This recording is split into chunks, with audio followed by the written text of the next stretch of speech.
अमित आणि विशाल term insurance संदर्भात चर्चा करत होते। अमितला टर्म इन्शुरन्स खरेदी करायचा आहे, म्हणून यासाठी कोणत्या गोष्टी बघितल्या पाहिजेत असं तो विशालला विचारतो। अमित ज्या कंपनीचा प्रीमियम सर्वात कमी असेल त्याच कंपनीचा तू टर्म इन्शुरन्स खरेदी कर असं विशाल म्हणतो। मात्र केवळ प्रीमियम कमी आहे या निकषावर टर्म इन्शुरन्स खरेदी करणं कितपत योग्य आहे असा प्रश्न अमितला पडलाय। टर्म इन्शुरन्स खरेदी करताना कोणत्या गोष्टी बघितल्या पाहिजेत ते आता जाणून घेऊया। जर आपलं उत्पन्न बंद झालं तर आपल्या कुटुंबाचं काय होईल? त्यांचा महिन्याचा खर्च ते कसा भागवतील? जर तुमच्याकडे या प्रश्नाचं उत्तर नसेल आणि तुम्ही अजूनही टर्म इन्शुरन्स खरेदी केला नसेल तर तुम्ही खूप मोठी जोखीम पत्करताय। सध्याच्या काळात महागाई इतकी वाढली आहे आणि ती पुढेही वाढतच राहणार आहे। जोपर्यंत घरातली कमवणारी व्यक्ती आहे तोपर्यंत त्यांचं उत्पन्न चालू राहील। दुर्दैवाने कमवणाऱ्या व्यक्तीचं निधन झालं तर उत्पन्न लगेच बंद होतं, मात्र खर्च चालूच राहतात। घर खर्च, लाईट बिल, गॅस, मुलांच्या शाळेची फी यासारखे अत्यावश्यक खर्च करावेच लागतात। घरातली कमवणारी व्यक्ती गेली तर कुटुंबाला ते दुःख सहन करावं लागतं आणि उदरनिर्वाह कसा करायचा त्याचंही टेन्शन असतं।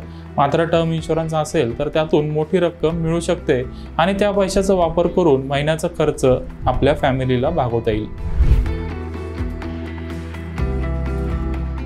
लाईफ इन्शुरन्स कंपन्यांनी टर्म प्लॅन सोबतच अनेक प्रकारचे सेव्हिंग प्लॅन्स लॉन्च केलेत। सेव्हिंग प्लॅनमध्ये मोठा प्रीमियम आणि त्यावर जास्त कमिशन मिळतं, त्यामुळे एजंट किंवा बँकेतल्या आरएमचा ट्रॅडिशनल सेव्हिंग्स प्लॅन किंवा युलिप प्लॅन विकण्याकडे कल असतो। मात्र कस्टमरने टर्म इन्शुरन्स खरेदी केला आहे का, त्याला सेव्हिंग्स प्लॅनची खरंच गरज आहे का टर्म इन्शुरन्सची गरज आहे याचा विचार इन्शुरन्स विकणारे लोक सहसा करत नाहीत। सेव्हिंग्स प्लॅन चांगले असतात, पण सगळ्यात आधी टर्म इन्शुरन्स खरेदी केला पाहिजे। टर्म इन्शुरन्समध्ये कमी प्रीमियममध्ये जास्त कव्हर मिळतो। उदाहरणार्थ तुमचं वय 30 असेल तर तुम्हाला 1 कोटींचा टर्म इन्शुरन्स केवळ वार्षिक 10 ते 15 हजार रुपयाच्या प्रीमियममध्ये मिळू शकतो। ज्या प्रकारे आपण गाडीचा इन्शुरन्स खरेदी करतो तसंच प्रत्येकाने स्वतःचा टर्म इन्शुरन्स खरेदी केला पाहिजे। आपल्या वार्षिक उत्पन्नाच्या साधारण 15 ते 20 पट कव्हर आपण घेतला पाहिजे। समजा आपलं वार्षिक उत्पन्न 10 लाख रुपये असेल तर 1.5 ते 2 कोटींचा कव्हर आपण घेतला पाहिजे।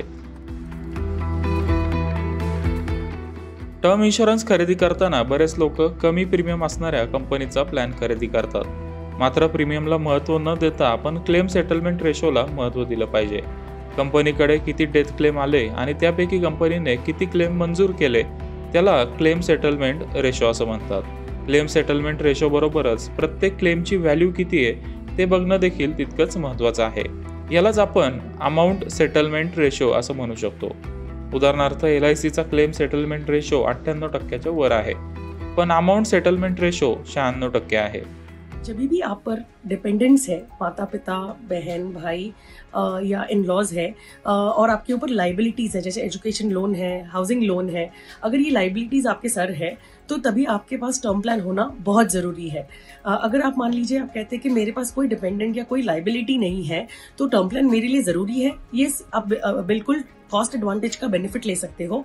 टर्म प्लान कितना होना चाहिए, जनरल थंब रूल्स पहले हम बात करेंगे। थंब रूल्स जो है वो थंब रूल ये कहता है कि आपके इनकम का 10 टाइम्स तो कम से कम आपके पास होना चाहिए। आपकी साल की इनकम 10 लाख है तो आपके पास 1 करोड़ का टर्म प्लान तो मिनिमम होना ही चाहिए। मान लीजिए हाउसिंग लोन है जो 50 लाख की है, प्लस आपके ऊपर डिपेंडेंट्स है, पेरेंट्स, बच्चे, वाइफ या इन लॉज, तो उस पॉइंट ऑफ टाइम पे ये 1 करोड़ सफिशिएंट नहीं रहेगा। अगर आपकी इनकम 10 लाख है, आपकी एलिजिबिलिटी एट इंश्योरेंस कंपनी होती है बिटवीन 20 to 25 टाइम्स। तो आप आज जो है अगर अफोर्ड कर सकते हैं तो आज आपको ज्यादा खरीदना है, बिकॉज टर्म प्लान लेते वक्त हम जनरली भूल जाते हैं कि फॉरवर्ड लुकिंग के लिए टर्म प्लॅन खरेदी करताना तो शक्य तितक्या लवकर खरेदी करावा। टर्म इन्शुरन्सचा प्रीमियम तुमच्या वयावर अवलंबून असतो, त्यामुळे तुम्ही जेवढा उशीर कराल तेवढा जास्त प्रीमियम भरावा लागेल। पॉलिसी बाजारच्या वेबसाईटनुसार जर तुम्ही ICICI प्रुडेन्शियलचा 1 कोटींचा iProtect smart term plan 25व्या वर्षी खरेदी केला तर वार्षिक प्रीमियम 10,856 रुपये येईल। मात्र तुम्ही हाच प्लॅन वयाच्या 33व्या वर्षी घेतला तर प्रीमियम 14,241 रुपये भरावा लागेल।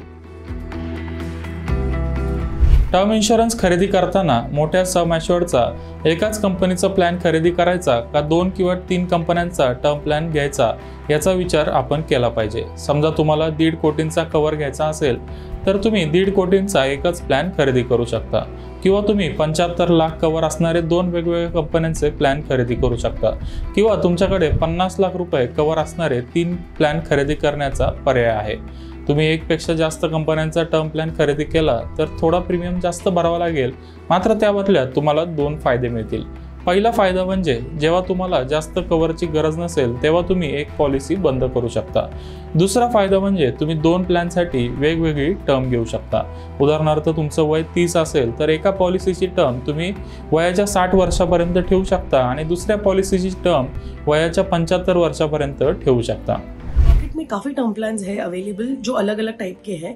सो एक है, मान लीजिए रेगुलर है जो प्लेन वेनीला है, मतलब डेथ हो जाएगी फैमिली को पैसा मिल जाएगा. दूसरा होता है रिटर्न ऑफ प्रीमियम. हमें एक साइकोलॉजी है कि अगर मैं कुछ पैसा दे रही हूं तो मुझे रिटर्न में कुछ मिलना चाहिए, बट टर्म इंश्योरेंस को ऐसा ट्रीट बिल्कुल नहीं करना चाहिए. मान लीजिए कि आप चूज करते हो कि रिटर्न ऑफ प्रीमियम, अगर मैं मर नहीं जाऊंगी तो मुझे जो पैसा भरा हुआ है वो वापस मिलेगा. क्या वो लेना चाहिए? आंसर इज एब्सोल्युटली नहीं लेना चाहिए, बिकॉज प्योर टर्म प्लान के लिए मान लीजिए आप 10 रुपए दे रहे हैं, रिटर्न ऑफ प्रीमियम के लिए आपको 15 रुपए देने पड़ेंगे और उसमें भी क्लॉजेस होते हैं. इसलिए बहुत जरूरी है कि आप इन्वेस्टमेंट और इंश्योरेंस को मिक्स ना कीजिए. टर्म इन्शुरन्समध्ये regular payment term, limited payment term आणि रिटर्न ऑफ प्रीमियम असे अनेक प्रकार आहेत. जर तुम्हाला जास्त प्रीमियम भरणं शक्य असेल तर लिमिटेड पेमेंट टर्मचा पर्याय चांगला आहे. लिमिटेड पेमेंट टर्मवर GST कमी भरावा लागतो आणि जेव्हा आपल्यावर जबाबदारी नाही आहे तेव्हाच प्रीमियम टर्म संपून जाते. मग नंतर प्रीमियम भरायचं टेन्शन राहत नाही. टर्म इन्शुरन्स खरेदी करताना कंपनी आणि ग्रुपचा ट्रॅक रेकॉर्ड बघणं महत्त्वाचं आहे. तसेच कंपनी खूप स्वस्तात इन्शुरन्स विकत असेल तर कंपनीसाठी आणि पॉलिसी होल्डरसाठी ते धोकादायक आहे. सुरुवातीला ग्राहक मिळवण्यासाठी स्वस्तात इन्शुरन्स विकले आणि नंतर क्लेम सेटल करण्यासाठी कंपनीकडे पैसे शिल्लक राहिले नाही तर त्याचा फटका पॉलिसी होल्डरला बसेल. तसेच कंपनीचा बिझनेस ग्रुप डायव्हर्सिफाईड आहे का ते बघणं देखील महत्त्वाचं आहे. उदाहरणार्थ टाटा ग्रुपचा ऑटोमोबाईल, IT, FMCG, ज्वेलरी, कपडे आणि फायनान्स यासारख्या विविध सेक्टरमध्ये व्यवसाय आहे. त्यामुळे अशी कंपनी बुडण्याची शक्यता बऱ्यापैकी कमी आहे. आपण 30, 40 किंवा 50 वर्षासाठी टर्म इन्शुरन्स खरेदी करतो म्हणजे तेवढ्या काळासाठी कॉन्ट्रॅक्ट करतो. त्यामुळे तेवढे वर्ष आपली इन्शुरन्स कंपनी मार्केटमध्ये टिकेल का त्याचा विचार करूनच टर्म इन्शुरन्स खरेदी केला पाहिजे. तसेच टर्म इन्शुरन्स खरेदी करताना सगळी खरी माहिती फॉर्ममध्ये टाका. जुने आजार, फॅमिली हिस्ट्री आणि स्मोकिंग सारखी माहिती व्यवस्थित नाही टाकली तर आपला क्लेम रिजेक्ट होऊ शकतो.